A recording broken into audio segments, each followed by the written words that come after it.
안녕하세요. 크리스탈입니다. 이번에 함께 하실 작품은 빅토르 위고의 장편 소설 노트르담의 곱추입니다. 구독, 좋아요, 알림 설정은 제게 큰 힘이 됩니다.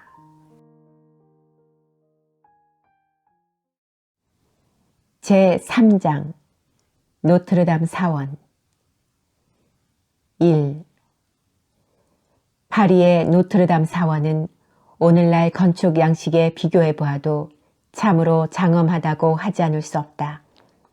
그러나 세월의 흐름에 따라 비바람에 깎이고 사람들에 의해 훼손된 흔적들이 눈에 띄일 때마다 우리는 감탄에 앞서 분노를 금할 수 없다. 그 파괴가 풍화에 의해서보다 인간에 의해서 훨씬 심하게 이루어졌다는 사실에 더욱 그렇다. 그러나 여기에서만큼은 당시의 모습을 그대로 상상하기로 하자. 비록 지금은 남아있지 않지만 당시 사원 정면에는 11개의 계단이 있었다. 또 3군데로 나누어져 있는 정문 앞에는 여러 조각상들이 줄지어 있었으며 2층 회랑에는 실드베르부터 필립 오기스트에 이르기까지 프랑스 역대왕의 28개 조각상이 세워져 있었다. 이 11개의 계단은 세월의 흐름에 따라 사라져버렸다. 시태섬의 지면이 계단보다 높아진 탓이었다. 그러나 세월은 이 사원에서 앗아간 것보다 더 많은 것을 베풀었다. 바로 오랜 연륜으로 입혀진 세월의 덮개였다. 적당히 덮개가 지고 풍화된 사원은 처음보다 훨씬 더 자연스러운 미를 나타냈다. 그렇다면 2층으로 세워진 조각상들도 세월이 앗아갔는가? 정문 복판에 절충식의 아치형 틀을 세워놓고 그 사이에 루이 15세식의 둔중한 문이 끼워진 것도 세월의 작품이던가? 한마디로 그것은 아니다. 그것은 다름 아닌 인간들, 그 중에서도 현대 건축 예술가라는 작자들의 짓이다. 또한 현관 정면에 심어진 장미꽃들과 사원 뒤쪽의 아치형 틀 사이에 있는 그림 유리가 싸늘한 흰 유리로 바뀐 것도 세월 탓인가? 대사원이 누렇게 칠해진 것도 세월 탓인가? 아, 만약 16세기의 성가대 대장이 이토록 파괴된 사원을 본다면 뭐라고 할까? 아마 그는 성소가 더럽혀졌다고 생각하고 당장에 달아나리라. 프랑스에서는 이와 같이 고귀한 예술품들을 함부로 취급하는 경향이 있다. 예술품들을 파괴하는 방법에는 3가지가 있다. 첫째는 세월의 흐름에 따라 구멍이 나고 녹이 쓰는 것을 방치하는 것이다. 둘째는 정치적, 종교적 혁명가들이 자신의 왕이나 주교들을 위해 조각품들의 목을 자르고 세공품에서 보석을 빼내는 것이며, 셋째는 건축 양식의 유행에 따라 예술품들의 형태를 바꾸는 것이다. 위의 3가지 방법 중에서 가장 위험한 것은 유행이라는 것이다. 유행은 예술의 살을 베고 뼈대를 깎고 마지막으로는 목을 자르는 행위이다. 그 잔인함은 아무리 무심한 세월이나 혁명이라도 따를 수가 없다. 한 시대의 건축물이란 단순히 예술가나 고고학자나 역사가의 것이 아니다. 이집트의 피라미드나 인도의 거대한 탑들과 같이 모든 건축은 한 개인의 작품이 아닌 그 사회의 작품이요, 한 천재의 고뇌에서 창조된 것이 아니라 민중들의 고통에서 태어난 것이다. 그것은 곧 한 민족이 남겨놓은 유산이요, 세월이 이룩해놓은 퇴적물이요, 인간 사회의 생산품인 것이다. 세월이 집안을 닦고 민족이 주춧돌을 쌓고 개인이 널판을 놓은 것이다. 그것은 꿀벌도 마찬가지고 새들도 마찬가지고 인간도 마찬가지이다. 2. 노트르담 사원은 그 건축의 우수함 말고도 탑에서 바라보는 풍경 또한 기가 막혔다. 노트르담 종탑의 두꺼운 벽에 수직으로 뚫려 있는 어두컴컴한 계단을 더듬어 올라가면 햇빛이 쏟아지는 지붕 2개가 나온다. 그곳에서 아무 곳에나 올라서면 누구나 단번에 파리 풍경을 내려다볼 수가 있다. 알다시피 파리는 저 시태섬에서 시작되었다. 섬의 모래사장은 파리시의 성벽이며 생강은 방비호 역할을 했다. 이 밖에도 파리에는 남쪽과 북쪽에 각각 다리가 하나씩 놓여 있었다.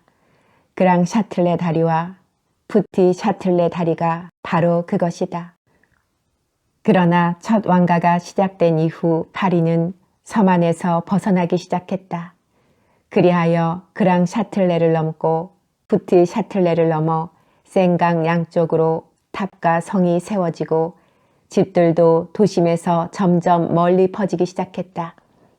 그리하여 1367년 샤를르 5세에 이르러서는 오른쪽 강둑에 새로운 울타리를 세워 파리의 팽창을 막았다.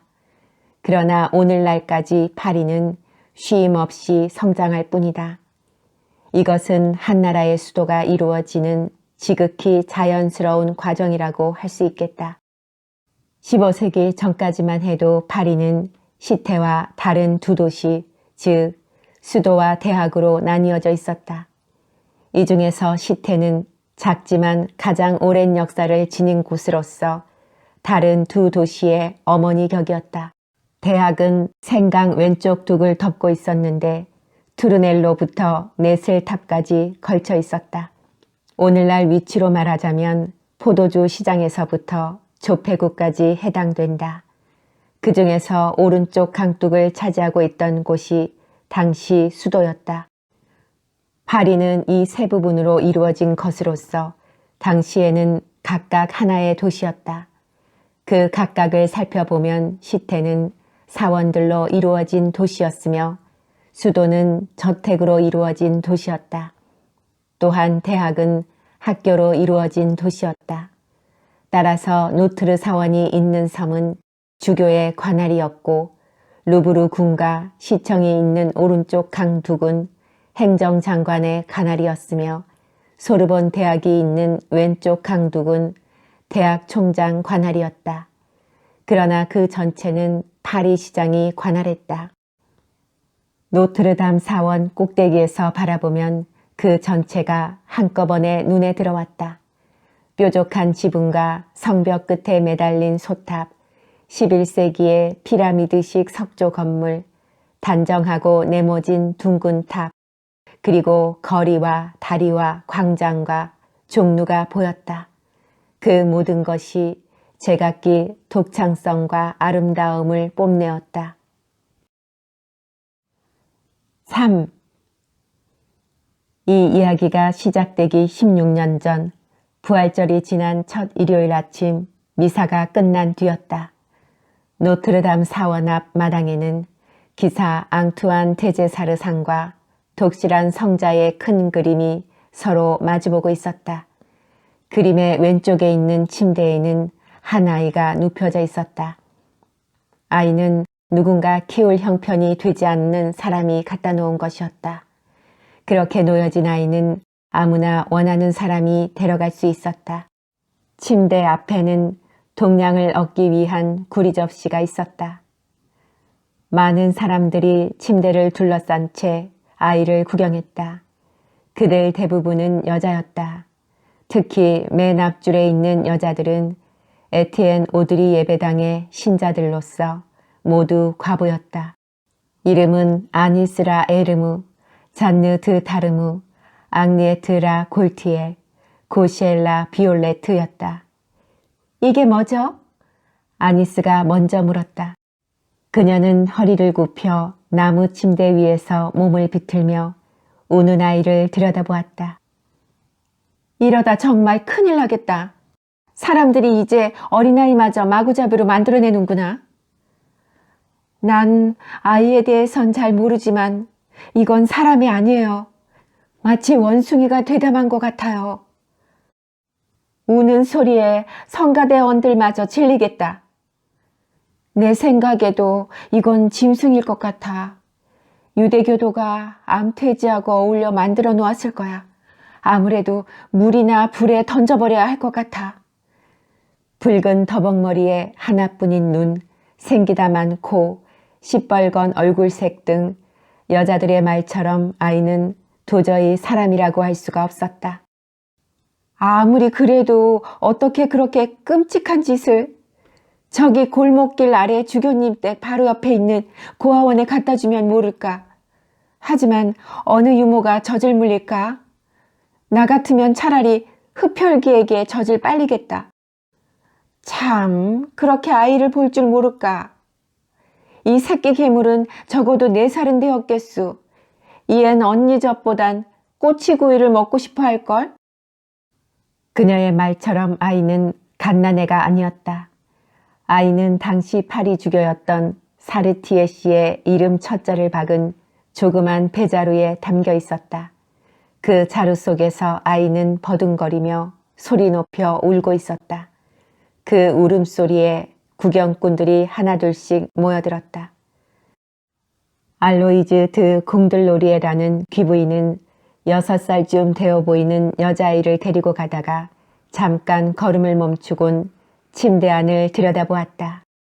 그 사이에 그녀의 손에 잡혀있던 귀여운 소녀인 플레르드 리스 공들로리에는 침대에 쓰여있는 업동이란 글자를 한자 한자 더듬어 읽었다. 난 여기에 어린애만 갖다 놓은 줄 알았는데. 귀부인은 이맛살을 찌푸리며 말했다. 그러나 그녀는 등을 돌리며 구리 접시 안에 은전 한 잎을 던져놓았다. 그러자 주위에 있던 사람들은 눈이 휘둥그레져서 그녀와 아이를 번갈아 보는 것이었다. 잠시 후 대법원장인 로베르 미스트리콜이 한쪽 팔에 성경을 낀 채 나타났다. 다른 팔에는 그의 아내가 팔을 두르고 있었다. 이걸 플레제 도강에서 주었다고 했지. 눈이 하나밖에 없군요. 다른 쪽 눈엔 물사마귀가 붙어있고.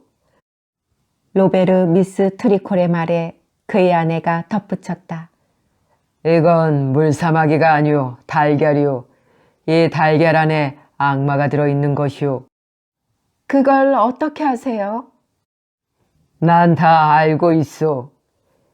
대법원장께선 이 업동이를 통해 무엇이 보이시나 보죠?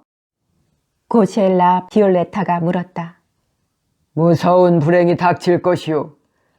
맙소사, 지난해엔 괴질이 돌고 곧 영국군이 아르폴레를 침략할 거란 소문이 있는데. 한 노파가 소리쳤다. 그렇다면 파리의 시민들을 위해 저것을 장작개비 위에 올려놓아야 되지 않을까요? 활활 타오르는 장작개비요. 잔느가 외쳤다. 그녀의 외침에 모두들 대법원장의 얼굴을 바라보았다. 그때 한 젊은 신부가 앞으로 나섰다. 매우 준엄하고 사려 깊은 인상이었다. 이 아이는 내가 데려다 키울 것이오. 그는 모두에게 말하곤 아이를 안아 올렸다. 군중들이 놀라 그를 보았다. 그러나 그는 상관하지 않고 그들 사이를 뚫고 앞으로 나아갔다. 내가 진작에 말했죠. 저 젊은 신부는 마법사라고. 잔느가 작게 속삭였다. 사실 그날의 젊은 신부인 돈 클로드 플로로는 평범한 인물이 아니었다. 그는 당시에 중간 계급에 속한 집안의 사람으로서 바클레 형제로부터 크티르샤즈 봉토를 상속받은 바 있다. 클로드의 부모는 그가 성직자가 되기를 희망했다. 따라서 그의 부모는 그가 어릴 때부터 라틴어를 가르쳤고 낮은 목소리로 말하도록 훈련시켰다. 뿐만 아니라 일찍이 그를 대학 내에 있는 토르시 학교에 가두었다.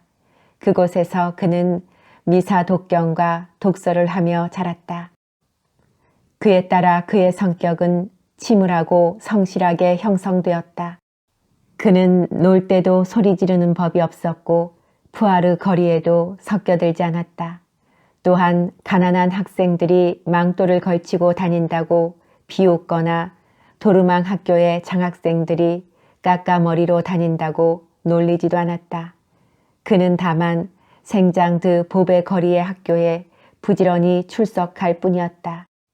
그리하여 그는 16살에 이미 신비신학에 대하여서나 율법신학에 대하여서나 스콜라 신학에 대하여 자신의 설을 주장할 정도가 되었다. 신학 수업을 마친 뒤에는 바로 교령에 대해 연구하기 시작했다. 판결집에서 사를류 마누 법령집을 연구하였으며 여러 교황집과 이스팔의 주교인 테오도르 교령집, 윈스의 주교 부샤리의 교령집, 샤르트리의 주교 이브의 교령집, 샤를류 마누의 법령집, 그라티앙의 교령집, 그레고리 9세의 교령집, 오노리우스 3세의 유명한 교서집까지 두루 섭렵했다. 뿐만 아니라 테오도르 주교가 618년에 실시하여 그레고리 교황이 막을 내린 민법과 교회법까지 연구하였다. 교령에 대한 연구를 마친 다음에는 의학과 어학에도 손을 댔다. 그는 여러 약용식물에 관해 연구했으며 열병과 타박상에 대해서도 전문의의 수준이 되었다. 또한 당시 사람들이 좀처럼 하기 어려워했던 라틴어와 히라버 그리고 히브리어 등도 공부했다. 1466년 여름 무서운 패스트가 창궐하자 그는 당장 부모님이 있는 티르샤프 거리로 달려갔다. 그러나 집에 도착해 보니 부모님은 이미 죽어 있었다. 그 옆에는 기저귀를 찬 어린 동생이 요람 속에 버려진 채 울고 있었다. 그는 어린 동생을 안고 생각했다. 그동안은 학문만을 하며 살았지만 이제는 생활을 해야 한다고. 그렇게 그는 많지 않은 나이에 생활인이 되어야 했던 것이다. 그 후 그는 학문에 바치던 모든 정열을 어린 동생에게 쏟기 시작했다. 오직 책과 학문만을 사랑하던 그에게 그것은 분명히 새로운 경험이었다. 또한 그것은 소르본에서의 사색과 호메로스의 시보다 훨씬 즐거움을 주었다. 그는 우선 어린 동생에게 유모를 대주었다. 그에게는 티르샤프 봉토 외에도 아버지에게서 장티 사각탑에 속하는 물냉의 봉토를 물려받았기 때문에 금전적으로 큰 어려움은 없었다. 동생을 키우면서 그는 인생이 결코 가볍지 않다는 것을 알았다. 동생이 있다는 것이 그에게 기쁨이 되었고 학문하는 목적이 되었다.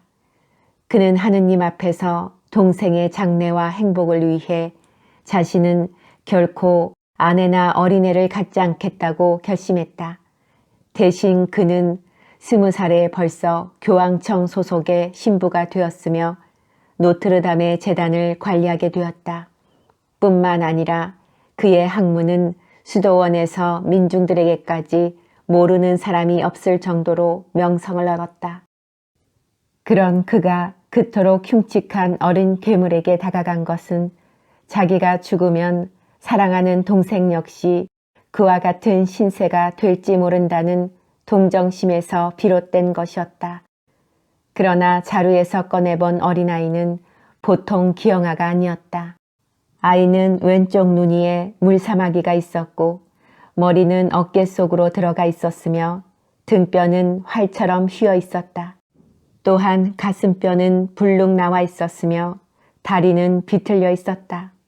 그러나 그 추악함은 그의 동정심을 더욱 자아내게 했다.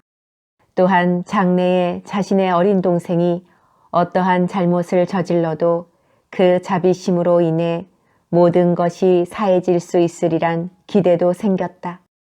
그는 아이에게 영세를 주고 카지모도라는 이름을 붙였다. 카지모도는 부활절 후에 첫 일요일을 뜻합니다. 그것은 아이를 주운 날짜와 그때의 상태를 나타내는 뜻을 담고 있었다. 4. 1482년 카지모도는 이제 성인이 되었다. 그는 몇 년 전부터 양부인 동 클로드 플로로 덕택에 노트르담 사원의 종치기가 되었다. 당시 동 클로드 플로로는 파리 주교 루이 드 보몽의 도움으로 조자스의 부주교가 되었다. 카지모도가 사원의 종치기가 된 것은 어쩌면 운명이라고 할 수 있었다. 그는 그의 출생에 대한 비밀과 기형적인 외모로 그늘 속에서 성장할 수밖에 없었는데 종탑의 벽은 그를 쉽게 들여다볼 수 없도록 감싸주었던 것이다. 따라서 노트르담은 그에게 있어 곧 보금자리였고 집이었고 세계였다. 뿐만 아니라 그는 노트르담과 아주 잘 어울렸다. 그가 어둠 속에서 종탑 안을 뛰어다니다가 기둥 옆에 설라치면 마치 로마식 원기둥에 장식된 괴물 조각상과 같았던 것이다. 그는 노트르담에서 자고 노트르담에서 먹고 노트르담과 함께 자랐다. 그리곤 점점 노트르담을 닮아갔다. 이제 노트르담을 빼놓고 그를 상상할 수 없으려니와 그를 뺀 노트르담도 상상할 수가 없었다. 카지모도는 노트르담의 구석구석을 알고 있었다. 그곳에서 그의 발길이 닿지 않은 곳은 한 군데도 없었다. 그는 조각의 요초를 이용하여 마치 도마뱀처럼 종각의 정면을 기어다니기도 했다. 그 거대하고 험한 쌍둥이 종탑이 그에게는 아무런 공포감도 주지 않았다. 그는 육체뿐만 아니라 정신마저 종탑과 닮은 것이었다. 그는 태어날 때부터 애꾸이고 꼽추이며 절름발이었다. 게다가 14살부터 시작한 노트르담에서의 생활은 그를 기머거리로까지 만들어 놓았다. 멀리서 들으면 평안과 안식을 주는 노트르담의 종소리가 바로 곁에 있는 그의 고막을 갈기갈기 찢어놓은 것이었다. 그에 따라 그는 완전 무결한 병신이 되었다. 세상을 향해 빠끔히 열려있던 문마저 닫히자 마음마저 세상과 완전히 단절되고 말았다. 그의 양부인 클로드 부주교가 그토록 애를 써서 가르쳐 놓은 말하기조차 꺼려 나중에는 혀까지 굳어지게 되었다. 어쩌다 한마디 하려 해도 굳어진 혀 끝에서 나오는 발음은 어둔하기 그지없었다. 찌그러진 그릇에 담긴 물은 찌그러질 수밖에 없듯이 카지모도라는 육체에 담긴 정신은 일그러지고 비틀어져 있었다. 그것이 바로 그의 두 번째 불행이었다. 사실 그는 말할 수 없이 심술궂었다. 그 심술에서 뛰어난 힘이 발휘되었다. 그러나 그의 심술은 결코 선천적인 것은 아니었다. 그것은 단지 그가 사람들에게서 배척당한 결과였다. 사람들은 그를 볼 때마다 항상 조롱하거나 저주했다. 따라서 그가 사람들을 통해 배운 것이라곤 증오뿐이었다. 그에 비해 사원은 참으로 편안했다. 그곳에서는 아무도 그를 비웃거나 조롱하지 않았다. 특히 조각상들은 그가 무슨 이야기를 하든 조용히 들어주었다. 그에게 노트르담은 어머니와도 같은 존재였다. 특히 종탑은 그를 감싸 안고 그를 위로했다. 따라서 그는 그것에 고막이 찢기었어도 결코 원망하지 않았다.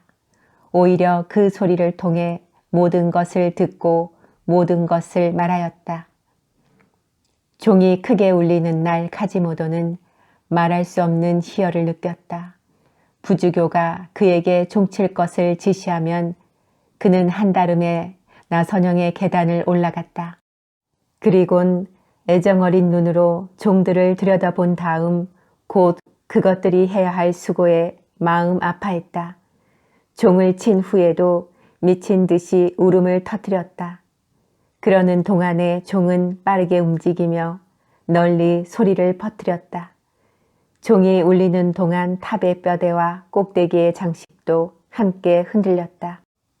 그러면 카지모도는 입에서 거품을 내며 이리저리 왔다 갔다 했다. 종은 폭풍 같은 소리를 내고 그는 짐승과 같이 포효를 하기도 했다. 종소리는 그에게 들리는 유일한 소리였다. 그것은 그의 마음을 사로잡았으며 그를 흥분시켰다. 그는 종이 울리는 동안 마치 성난 짐승처럼 종탑을 뛰어다녔다. 그러다 마치 거미와 같이 종으로 뛰어올라 그 흔들거림에 몸을 맡겼다. 그럴 때 보면 그의 붉은 머리는 곤두서고 눈은 불타올랐다. 파리시의 사람들은 노트르담의 종이 그와 같이 신비스러운 소리를 내는 것은 바로 그가 있기 때문이라고 했다. 거기에는 카지모도의 숨결과 생명력이 실려 있다고 했다. 파리시에서는 어느 곳에서나 종탑을 바라볼 수가 있었다. 따라서 파리 시민들은 카지모도를 복원했다. 그는 종탑 꼭대기에 있는 새 집에서 까마귀를 끌어내리기도 했고 종탑의 한쪽 구석에서 웅크리고 앉아있기도 했다. 또한 한밤중에는 종탑 꼭대기에 난관이를 걷기도 했다. 그럴 때면 사람들은, 특히 여자들은 사원 전체에서 무시무시한 힘을 느끼곤 했다. 그러나 카지모도는 노트르담 못지않게 사랑하는 사람이 있었다. 다름 아닌 클로드 플로로 부주교였다. 그것은 지극히 당연한 일일지 몰랐다. 클로드 부주교는 그를 양자로 삼았고 그에게 말하고 쓰는 것과 읽는 것을 가르쳐 주었다. 또한 그에게 노트르담의 종을 치도록 주선해 주기까지 했다. 카지모도는 그에게 고마움을 느끼지 않을 수 없었다. 비록 항상 준엄하고 고압적인 태도를 보이는 양아버지일 망정 그는 한순간도 그 고마움을 잊은 적이 없었다. 따라서 클로드 플로로 부주교는 세상에서 가장 충실한 노예를 소유한 것이나 다름없었다. 5. 1482년에 카지모도는 20살이 되었고 클로드 플로로 부주교는 36살이 되었다. 클로드 플로로 부주교는 철부지 학생의 보호자로서 그 나이에 이미 세상살이의 많은 것을 알게 되었다. 그럼에도 불구하고 지극히 이론적이며 몽상적인 자신의 기본 성향에서는 크게 벗어나지 못하였다. 그는 엄격하고 신중했으며 책임감이 강했다. 또한 위압적이고 권위적이어서 사원의 뜰을 거닐 때조차 발장을 끼고 고개를 숙인 채였다. 그런 까닭에 그의 앞을 지날 때면 성가대의 어린아이들마저 경직되곤 하였다. 그는 학문을 연구하면서도 결코 어린 동생의 교육에 소홀하지 않았다. 그의 삶은 오직 학문과 동생의 교육으로 이루어졌다. 그러나 동생은 그의 의도대로 커주지 않았다. 형은 동생이 온순하고 경건하고 박식한 사람이 되길 바랐으나 동생은 나태와 무지와 방탕 쪽에만 관심을 두었다. 그가 때때로 준엄하게 타이르기도 했으나 동생은 대담하게도 그의 설교를 받아넘겼다. 뿐만 아니라 설교 후에는 더욱 태연스레 엉뚱한 짓을 저질렀다. 그러한 동생에 대한 실망을 다스리는 길은 오직 학문에 매달리는 방법밖에 없었다. 그는 그 이전보다 더욱 열정적으로 학문 연구에 매달렸다. 학문은 결코 그를 배반하지 않았다. 오히려 반드시 수고에 대한 대가를 지불해 주었다. 그런 이유로 그는 더욱더 근엄하고 내성적인 사람이 되어갔다. 그런 그에게 사람들이 더욱 다가갈 수 없었던 것은 그가 종종 이해할 수 없는 행동을 한다는 이유 때문이었다. 그는 종종 페스트에 희생된 부모의 묘지가 있는 생진호상을 찾곤 했다. 그런데 그는 부모의 묘소보다는 그 옆에 있는 니콜라 플라멜과 그 아내의 무덤에 더욱 경건한 태도를 취한다는 것이었다. 그는 또 롱바르 거리를 지나 에크리벤과 마리보 거리의 모퉁이에 있는 작은 집으로 들어가기도 했다. 그곳은 니콜라 플라멜이 지은 집으로 지금은 폐허가 된 곳이었다. 뿐만 아니라 밤이면 노트르담의 두 종탑 중 그레브 광장 쪽에 있는 조그만 골방에 들어가 거친 숨소리를 낸다는 것이었다.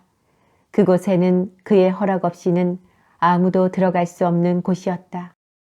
사람들의 말에 의하면 그는 합법적인 것을 다 연구한 후에 불법적인 것을 연구하기 시작했다고 했다.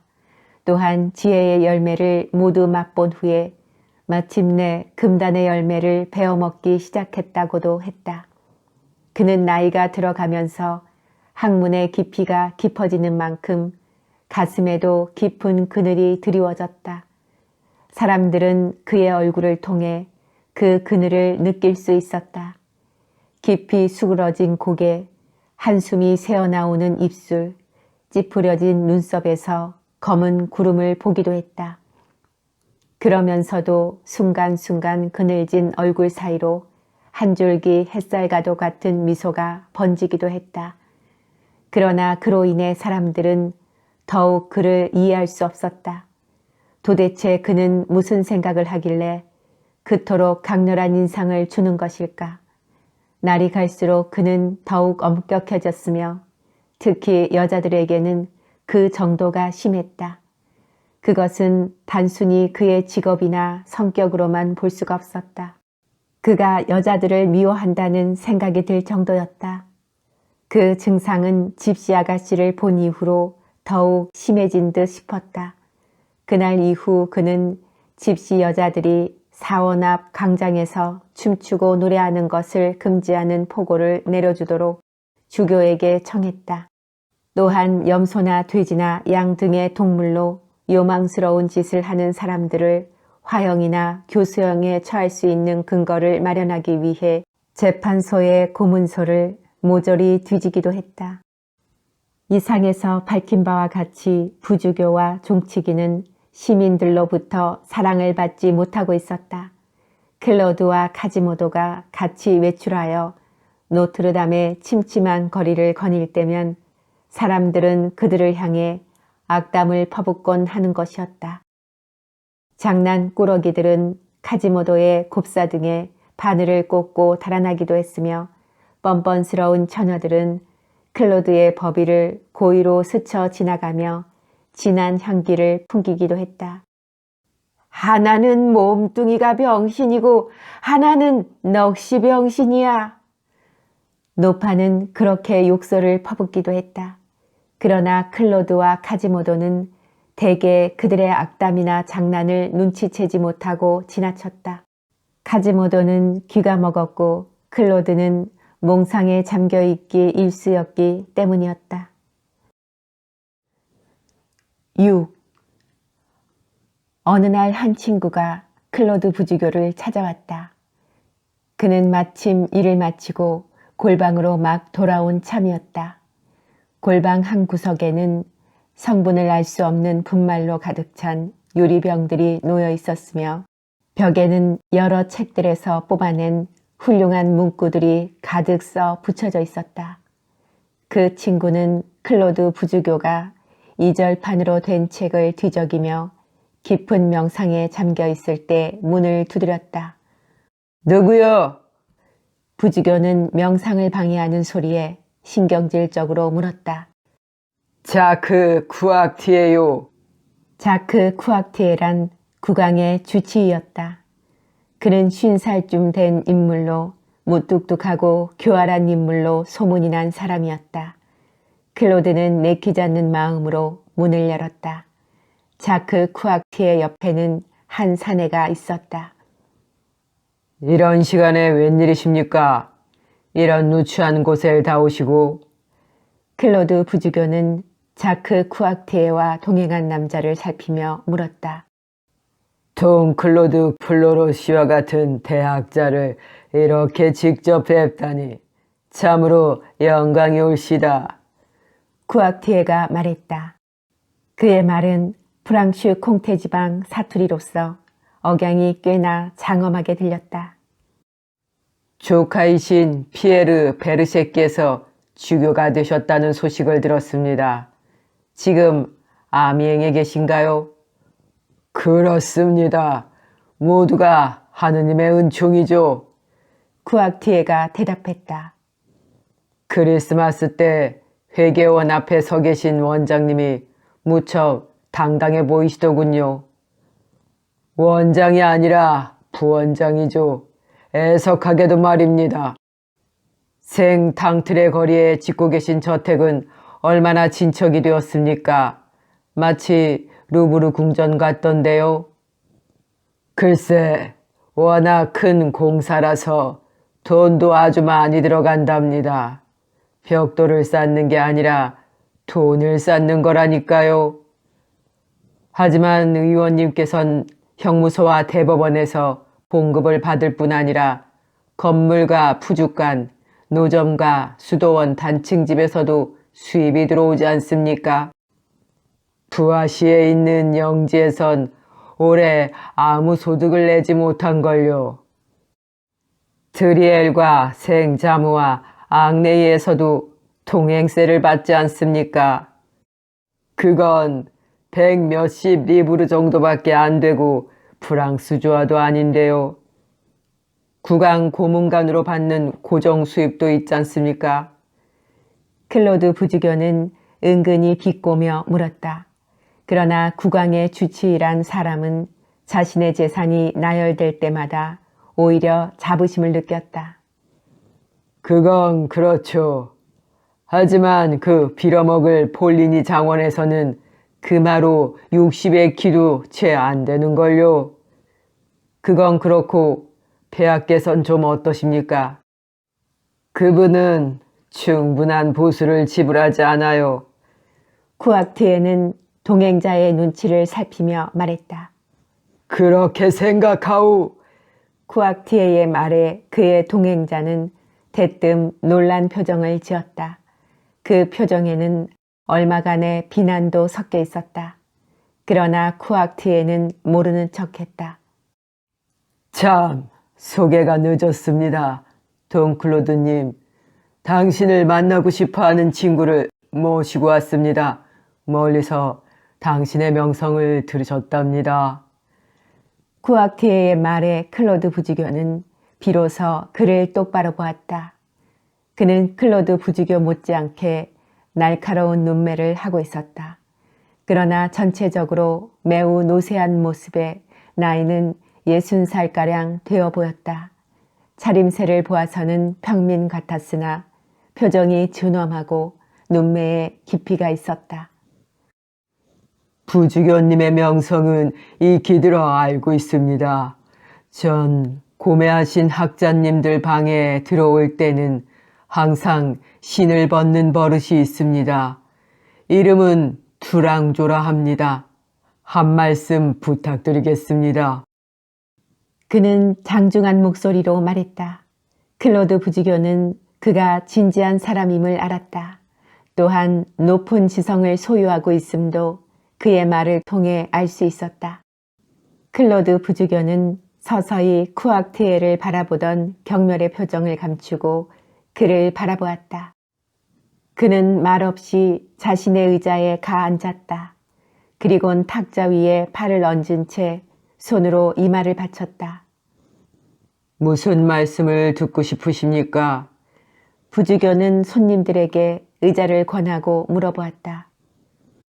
저는 환자입니다.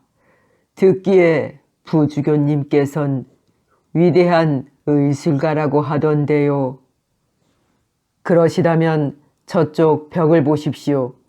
제가 하고 싶은 말이 저기에 쓰여 있습니다. 클로드 부주교는 벽을 가리키며 말했다. 두랑조는 그의 손가락이 가리키는 쪽을 돌아보았다. 의학은 몽상의 딸이다. 클로드가 가리키는 쪽에는 그런 글귀가 적혀 있었다. 쿠악티에는 그들의 수작에 몹시 분개했다. 그러나 투랑조의 질문보다는 클로드 부주교의 대답에 더 분개했는데 그것은 자신의 직업에 대한 모독이라고 생각했기 때문이었다. 제가 진작에 말씀드리지 않았습니까? 미친놈이라고. 쿠악티에는 두랑조의 귀에 대고 얼른 속삭였다. 때에 따라선 미친놈 말이 옳을 때도 있네. 두랑조 역시 나지막이 속삭였다.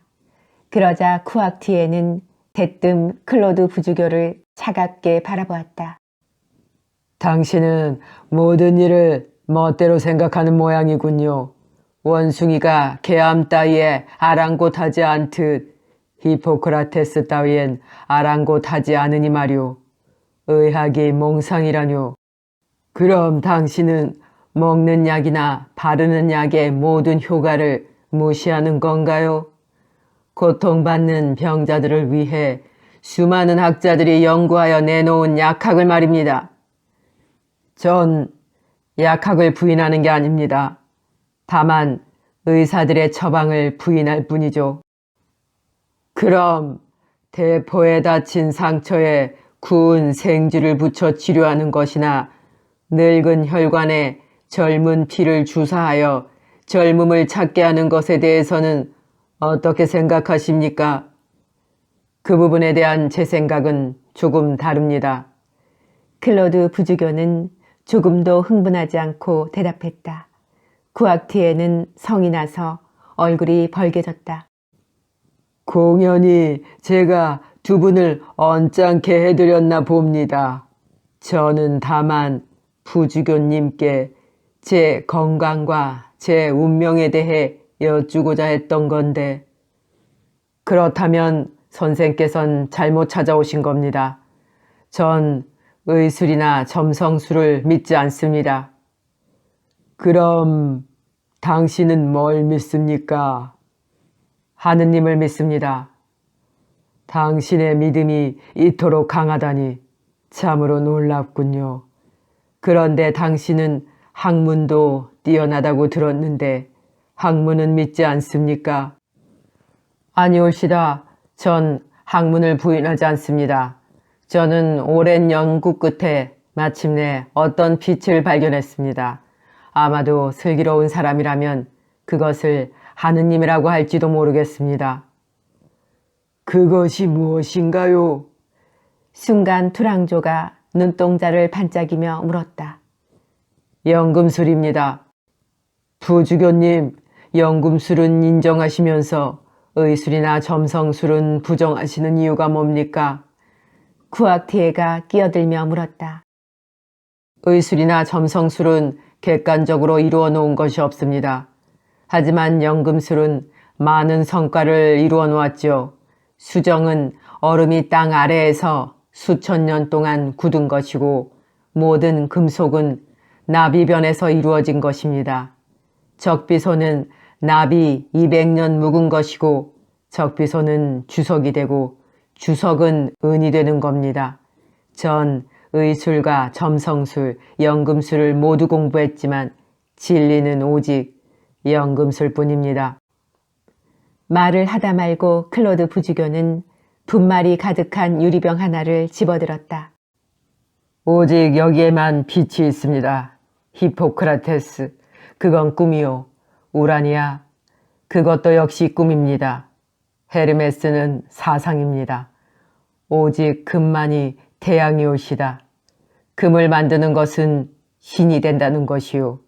그것만이 유일한 학문입니다. 인체는 암흑이요. 천체는 암흑입니다. 그는 말을 마치고 의자에 털썩 주저앉았다. 미친놈. 쿠악티에가 나지막이 씹어뱉었다. 그럼 당신은 그 신의 경지에 도달하셨소? 두랑조가 잠자코 그를 지켜보다가 불쑥 물었다. 그랬다면 저는 벌써 프랑스 왕이 되어 있을 겁니다. 아니, 내가 무슨 말을 하고 있담? 당신은 뭘 읽고 있나요? 두랑조는 답답한 표정으로 그렇게 물었다. 그의 질문에 클로드는 말없이 골방의 창을 열었다. 그리곤 거대한 노트르담 사원을 가리켰다. 사원의 탑 위에는 별이 총총히 떠 있었다. 부주교는 한동안 창밖을 바라보았다. 그러다 오른손을 책상 위에 펼쳐놓은 책으로 뻗고 왼손을 노트르담 쪽으로 뻗었다. 어찌할거나 이것이 저것을 파괴하다니. 그는 깊은 명상에 잠긴 표정으로 그렇게 외쳤다. 그 책은 누렌베르크 출판사에서 나온 것이었다. 어찌할거나 작은 것이 큰 것을 파괴하다니. 이빨이 덩어리를 조각내고 나일강의 쥐가 악어를 죽이다니. 책이 건물을 파괴하다니. 미친놈입니다. 구악티에가 다시 속삭였다. 그러자 이번에는 투랑조 역시 고개를 끄덕이는 것이었다. 마침 소등 신호가 널리 울려 퍼졌다. 투랑조는 클로드 부주교에게 작별 인사를 했다. 저는 위대한 학자를 사랑합니다. 특히 당신을 무척 존경하고 있습니다. 내일 두르넬 궁으로 와서 생 마르탱 드 두르사제를 찾아주시기 바랍니다. 투랑조의 말에 부주교는 비로소 그의 정체를 알게 되었다. 바로 생마르탱의 사제로서 국왕은 참사원의 관습에 따라 그를 성 베난티우스의 성직에 임명하며 동시에 재무관에 임명해야 했다. 투랑조의 방문 이후 국왕은 파리에 올 때마다 부주교와 회견을 가졌으며 날이 갈수록 그에 대한 신임은 크게 높아졌다. 7. 이것이 저것을 파괴하다니, 책이 건물을 파괴하다니 라는 클로드의 말은 무슨 뜻이었을까? 필자의 판단으로는 두 가지 뜻이 있다고 생각한다. 첫째는 클로드가 성직자로서 자신의 생각을 나타낸 것이라고 할 수 있겠다. 그것은 구텐베르크의 인쇄기에 대한 두려움과 놀라움이었다. 즉, 인쇄된 글을 통해 민중들이 제 목소리를 내고 그로 인해 신앙은 무너져 내릴 것이란 생각이었다. 둘째는 인간의 사상을 기록하는 방식이 바뀌게 된다는 뜻이다. 이제까지는 건축물을 통해서만 전해지던 모든 사상이 한결 간편하고 광범위한 종이를 통해 전해진다는 뜻이었다. 유사 이래로 모든 사상과 역사는 건축술을 통해 기록되었다. 인간은 스스로 그 기억력의 한계를 느끼고 말이 전달되는 도중에 가감되는 것을 염려한 때부터 그 모든 것을 건축물을 통해 기록하기 시작했다. 비록 최초의 건축물이 바위덩이에 불과하다고 할지라도 그것은 곧 역사의 기록이었으며 상형 문자였다. 따라서 건축술은 인간의 사상과 함께 발전하였고 그 사상을 후세에까지 전달할 수 있게 하였다. 힘의 상징인 데달루스가 물질을 측정하고 있는 동안 지성의 상징인 올페우스가 노래하고 있는 동안 인간은 건축이라는 글자를 만들었다. 힌두스탄의 파고다로부터 쾰른의 대성당에 이르기까지 위대한 글자를 만든 것이다. 따라서 건축물들은 솔로몬의 신전과 같이 한 시대의 역사와 사상을 나타내게 되었다. 이를 통해 성직자들은 하나의 건축물에서 하느님의 말씀을 읽을 수 있었다. 모든 역사는 신정에서 출발하여 민정으로 발전하였다. 그러한 사실도 건축에 기록되어 있다. 그 예로 중세 로마의 건축물을 보라. 처음에는 교황의 확고한 권위를 나타내듯 모든 건축이 불쑥 솟아있다. 거기에는 오직 통일성과 절대성이 있을 뿐이다. 결코 인간과 민중은 없다. 그러나 십자군이 도착한 이래 건축에도 자유정신이 나타나기 시작했다. 십자군 원정은 농민의 폭동과 민중의 항쟁을 낳았으며 유럽의 모습까지 바꾸었다. 그렇게도 독선적인 건축들이 예술가들의 손에 넘어간 것이다. 예술가들은 건축물에서 신비와 권위를 깎아내고 예술이라는 혼을 씌웠다. 건축이라는 책에 이제 종교가 기록되지 않고 민중의 상상력과 시가 쓰이기 시작한 것이다. 신정 때의 건축을 보면 불변성과 보수성, 전통성을 나타내고 있다. 또한 특별한 사람만이 판독할 수 있도록 난해한 형태를 띠고 있다. 이에 비해 민중의 건축물은 다양성과 진보성, 독창성을 띠고 있다. 즉, 종교적인 상징보다는 건축 자체의 아름다움을 나타냈다고 할 수 있다. 그러나 이것도 15세기에 들어와 모든 것이 바뀐다. 건축보다 더 견고하고 쉬운 방법으로 사상과 역사를 기록할 방법을 찾아낸 것이다. 바로 올페우스의 돌글자와 구텐베르크의 납글자이다. 진정코 책이 건물을 파괴한 것이다. 역사상 인쇄술의 발명은 놀라운 사건이었다. 그것은 혁명이나 다름없었다. 인간의 사상을 영원 불멸의 것으로 만들었기 때문이었다. 건축의 시대에는 한 시대와 한 장소에만 영향을 끼치던 사상이 이제는 어느 장소나 시간을 막론하고 영향을 끼치게 되었던 것이다. 따라서 인쇄술이 발전할수록 건축술은 차츰 퇴보할 수밖에 없었다. 사람들의 관심도 건축술에서 차츰 멀어져 갔다. 특히 16세기에 이르러서는 아예 고전 예술이 되어버렸다. 이것을 사람들은 르네상스라 불렀다.